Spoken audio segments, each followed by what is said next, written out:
প্রচুর পানি খেতে পানি উঠতে পারে, নামতে একটু কষ্ট হয়, ধান পচে গেছে, এই জন্য আমাকে বীজ পয়সা যাইতেছে। আমাদের হালাহালিটি এখন সামনের দিকে আমরা ধান ফান ফালাইছি যা তাও নষ্ট হয়ে গেছে এবং আরও ধান ঘরে আছে বাঁধা, হ্যাঁ পাতা হয়ে গেছে, হালাইতে পারি না। পানি প্রচুর পানি খেতে, কোনো দিকে পানি সরতে আসে না আমাদের। এখন একটু এইখানে সুলিজের দরকার, সুলিজটা হইলে আমরা একটু উপকার হয়। আমাকে ওই পানি নামিয়ে গেলে আমরা তাড়াতাড়ি ধান পান নিয়ে আমরা হালাইতে পারি।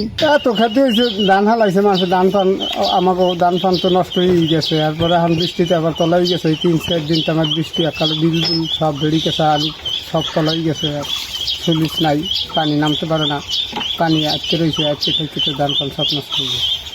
আমাদের এই খেতে ধান বীজ করছি, বীজ করার পরে খেতে হালানোর পরে বীজগুলো সব পচে গেছে, আবার ডাবল হালাইতে হয়, তাও বীজ ভালো হয় না। এখন আমরা কি করতে পারি? আমাদের জন্য এখন সুলিজ লাগে না, আমাদের এখানে কোনো সুলিজ নেই। আমাকে একটা সুলিজ আছে, এটা ভেঙে গেছে, এখন এটা মেরামতো করে না, সুলিজ দেয় না, এই জন্য আমাকে বীজ পয়সা যাইতেছে। টানা সপ্তমবারের মতো বেস্ট টিস্যু পেপার ব্র্যান্ড হিসেবে স্বীকৃতি পেয়েছে বসুন্ধরা টিস্যু। আমাদের 4-5 দিন এই টানা বৃষ্টিতে আমাকে বীজ নষ্ট হয়ে যাইতেছে, আমরা ট্রাক্টর দিয়ে হাল চাষ করতে পারতেছি না, পানি নামতেছে না, আমাদের সুলিশগুলো অনেক সমস্যা হইতেছে।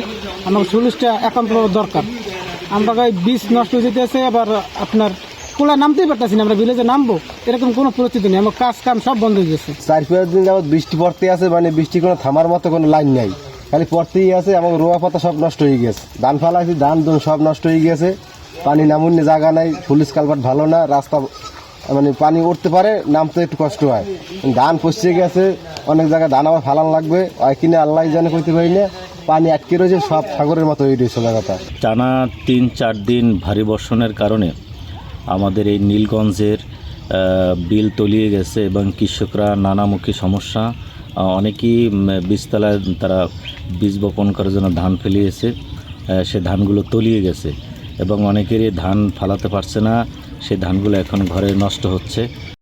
24 ঘন্টার আবহাওয়ার পূর্বাভাসে বলা হয়েছে খুলনা, বরিশাল, চট্টগ্রাম বিভাগে অধিকাংশ জায়গায়, সেই সাথে রংপুর, রাজশাহী, ঢাকা, ময়মনসিংহ ও সিলেট বিভাগের অনেক জায়গায় হালকা থেকে মাঝারি ধরনের বৃষ্টি হতে পারে। সেই সাথে খুলনা, বরিশাল ও চট্টগ্রাম বিভাগের কোথাও কোথাও মাঝারি ধরনের ভারী থেকে অতি ভারী বর্ষণ হতে পারে।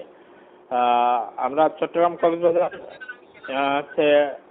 কক্সবাজার, মোংলা এবং পায়রা সমুদ্র বন্দর সমূহে আমরা 3 নম্বর সতর্ক সংকেত দিয়েছি। এই 3 নম্বর সতর্ক সংকেত এটি অব্যাহত থাকবে।